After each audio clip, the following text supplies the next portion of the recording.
امام حسن مجتبیٰ کا دور گرامی آتا ہے، 6 مہینے دور رہا، لیکن اس دور نے صبر اور استقامت کی دھومیں مچا دی۔ بعض لوگ اس پر تعجب کرتے ہیں کہ امام حسن نے خلافت کیوں چھوڑی، خلافت سے دستبردار کیوں ہوئے۔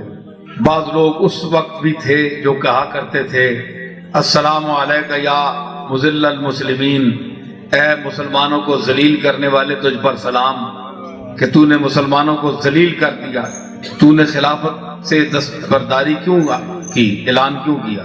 تو جناب حسن کا مقام دیکھیے کہ آپ نے فرمایا کہ اگر میں ملک اپنے ہاتھ میں رکھنا چاہوں تو میرے لیے کوئی مشکل نہیں ہے۔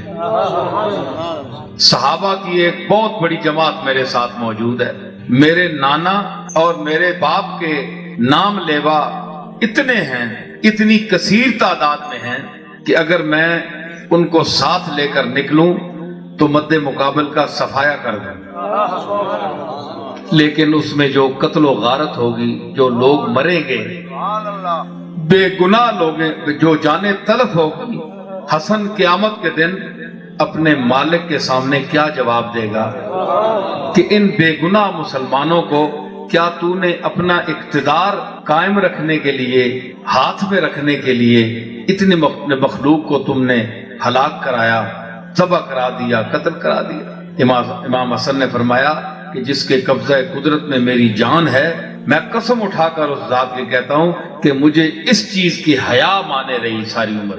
تو میں نے کہا کہ میں یہ چیز نہیں کروں گا کہ میں اپنے اقتدار کے لیے لوگوں کو قتل کرواؤں، لاکھوں لوگ قتل ہو جائیں، کہ کتنا بڑا حوصلہ ہے کہ اپنے ہاتھ سے حکومت دینا۔ اب دیکھیں آپ کے سامنے ہے، یہ 5 سال ختم ہونے کو ہیں، موجودہ حکومت کا بھی انتخاب کا دور قریب ہے، ابھی سے باتیں شروع ہو رہی ہیں، کبھی کیا ہو رہا ہے، کبھی کیا ہو رہا ہے، وردی کے متعلق بھی باتیں ہو رہی ہیں۔ وہ کہہ رہے ہیں کہ ہم نے یہ آپ کے تحفظ کے لیے میں نے پہنی ہوئی ہے، تو ہم نہیں کہتے ٹھیک ہے، وہ کہتے ہیں تو ٹھیک ہے آپ انہوں نے پہنی ہوگی، لیکن اب لوگ کیا کہہ رہے ہیں، شور کیا مچا ہوا ہے۔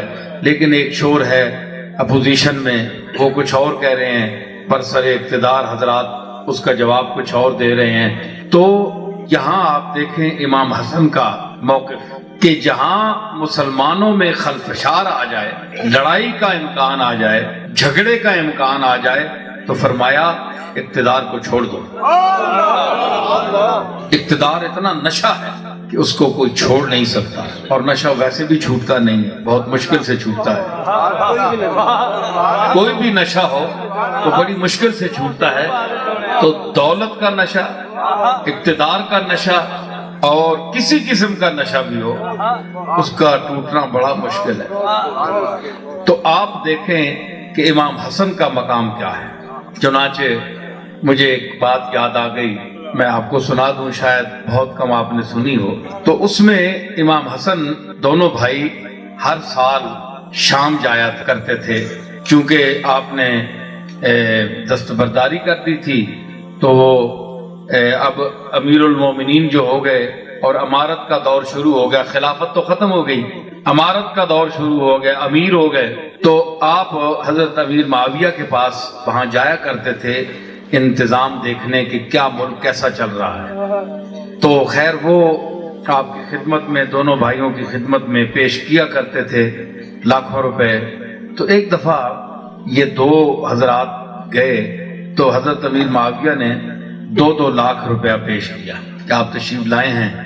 بہرحال اس کی تفصیل میں جانا کہ کیا ہوا، اس کے اسباب کیا تھے، یہ کیا تھا، وہ کیا تھا، حالات کیا تھے، اس تفصیل میں یہاں میں نہیں جانا چاہتا۔ صرف میں یہ کہنا چاہتا ہوں کہ دنیا کی محبت امام حسن کے دل میں نہیں تھی، اس لیے چھوڑ دیا، اور جو مد مقابل تھے انہوں نے اس کو پسند کیا کہ یہ اچھی چیز ہے، اس لیے ان کو دے دیا اور انہوں نے لے لیا۔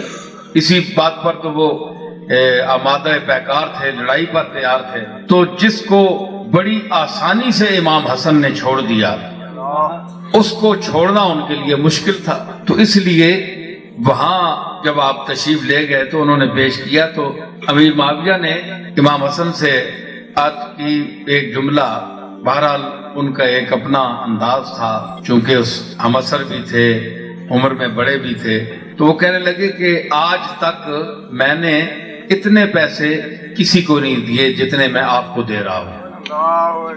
یہ جملہ امیر معاویہ نے کہہ دیا تو امام حسن تو خاموش رہے، بڑے صابر اور شاکر تھے، چپ کر گئے۔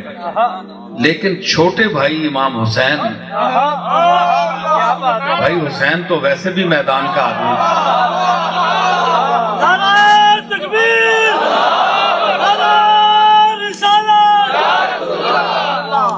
تو امام حسین سے نہ رہا گیا۔ امام حسین نے فرمایا کہ جناب آپ نے یہ جملہ تو فرمایا ہے کہ اس سے پہلے میں نے اتنی رقم کسی کو نہیں دی جتنی آپ دونوں بھائیوں کو دے رہا ہوں، تو فرمایا کہ آپ یہ تو فرمائیں کہ پہلے ہم جیسا کوئی آپ کے پاس آیا ہے۔ تو یہ ایک ایسی بات تھی کہ آپ نے یعنی بڑے حوصلے اور بردباری کے ساتھ یہ دور گزارا۔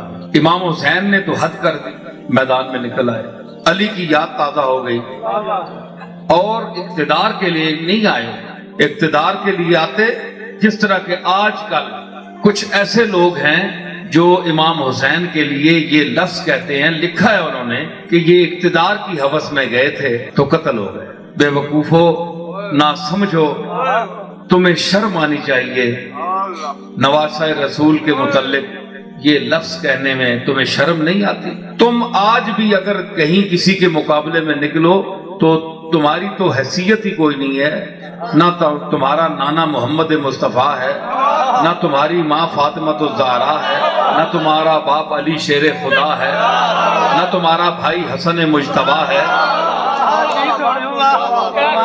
کوئی نسبت نہیں کہ نسبت خاک را عالم پاک، کوئی حیثیت نہیں۔ پھر بھی تم نکلو، اگر تم بھی 2-4 لاکھ آدمی اکٹھے کر لو گے اس دور میں، اپنی جماعت جو تم نے بنائی ہے، جس طرح آج کل بڑے بڑے اجتماعات ہوتے ہیں، لاکھوں کی تعداد میں اپنا زور دکھایا جاتا ہے، اپنی شان دکھائی جاتی ہے کہ ہم اتنے ہیں، یہ اتنوں کی بات نہیں ہوتی۔ بدر میں پتہ ہے کتنے تھے؟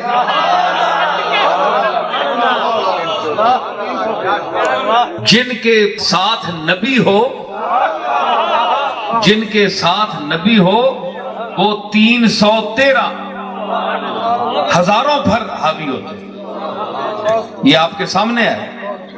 تو اگر امام حسین نکلتے اس انداز سے تو کیا نبی کی حمایت ان کے ساتھ نہ ہوتی؟ لاکھوں افراد ان کے ساتھ نہ ہوتے؟